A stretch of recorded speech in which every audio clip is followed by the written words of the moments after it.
আজকে আমরা এসেছি জগদ্দলপুর ব্লকের শঙ্করহাটি স্থিত কুমোরপাড়ায়। আমরা এখানে একজনের খবর পেয়েছি যিনি এখনও মাটিতে চাকের কাজ করেন।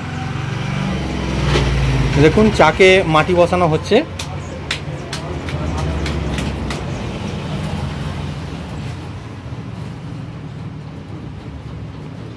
এই মাটি ঘুরিয়ে, চাকে ঘুরিয়ে বিভিন্ন রকমের কটোরা তৈরি হবে। এই কিছু কটোরা তৈরি করা হয়েছে, আরও কিছু কটোরা এখন তৈরি হবে। এখানে চাকের কাজ চলছে। আমরা আগে দেখেছি যে এই চাক হাতে ঘোরানো হতো, কিন্তু বর্তমানে প্রযুক্তির উন্নতি ঘটেছে।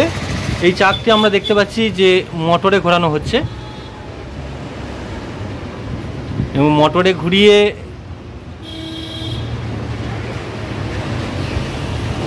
মাটির বিভিন্ন রকম কাজ হাতের শৈলীতে তৈরি করা হচ্ছে। দেখুন,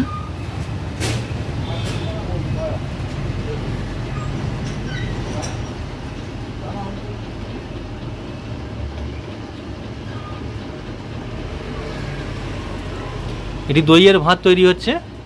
250 গ্রামের দইয়ের ভাঁড়, সুন্দর হাতের শৈলীতে দইয়ের ভাঁড়টি তৈরি হয়ে গেল। এটি এখনও কাঁচা আছে। এটি রোদ্দুরে শুকানোর পরে পনে দিয়ে পোড়ানো হবে।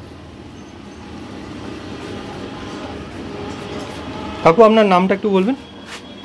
আমার নাম চাঁদমোহন পাল। হ্যাঁ, চাঁদমোহন পাল বাবুর কাছে এসেছি আমরা। চাঁদমোহন বাবু মাটির কাজ করছেন চাকে। আচ্ছা চাঁদমোহন বাবু, আপনি এই হাতের কাজ করেছেন? হাতে মাটির চাক ঘুরিয়ে কাজ করেছেন, যেটা হাতে ঘোরানো?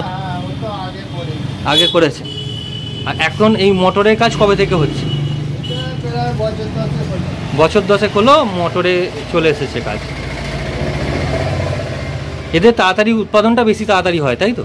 মানে খুব কম সময়ে অনেক বেশি সংখ্যক জিনিস উৎপন্ন করা যায়। হ্যাঁ, পরিশ্রমটাও অনেক কম হয়। বিজ্ঞানের সুবিধা যেটা, যে যন্ত্রের উৎপাদন করে মানুষের কষ্টকে লাঘব করা একটা প্রচেষ্টা যে করা হয়েছিল, তার একটা সুফল আমরা পাচ্ছি এখানে। এবং আমরা দেখতে পাচ্ছি খুব অল্প সময়ের মধ্যে অনেকগুলি কটোরা, 250 গ্রামের দইয়ের কটোরা তৈরি হয়ে যাচ্ছে।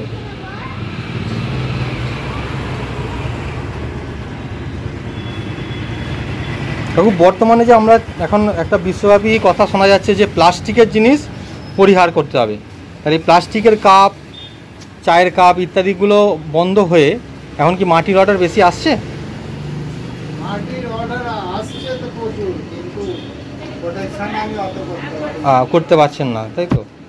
এর কারণ কি, মানে নতুন করে কর্মীর অভাব হচ্ছে। দেখুন, এবার ইনি হাতের কায়দায় তন্দুরি চায়ের ভাঁড় তৈরি করে দিচ্ছেন।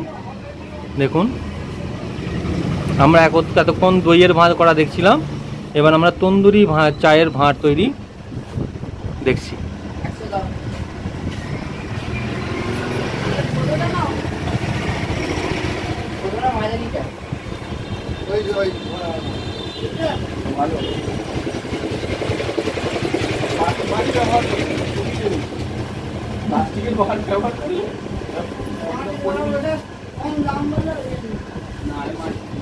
দেখুন, তন্দুরি চায়ের ভাঁড় তৈরি হয়ে গেল। সুন্দর হাতের কাজে, হাতের শৈল্পিক নিদর্শন তন্দুরি চায়ের ভাঁড় এখানে একটা তৈরি হয়েছে। উনি আবার ভাঁড় তৈরি করছেন বিভিন্ন রকমের।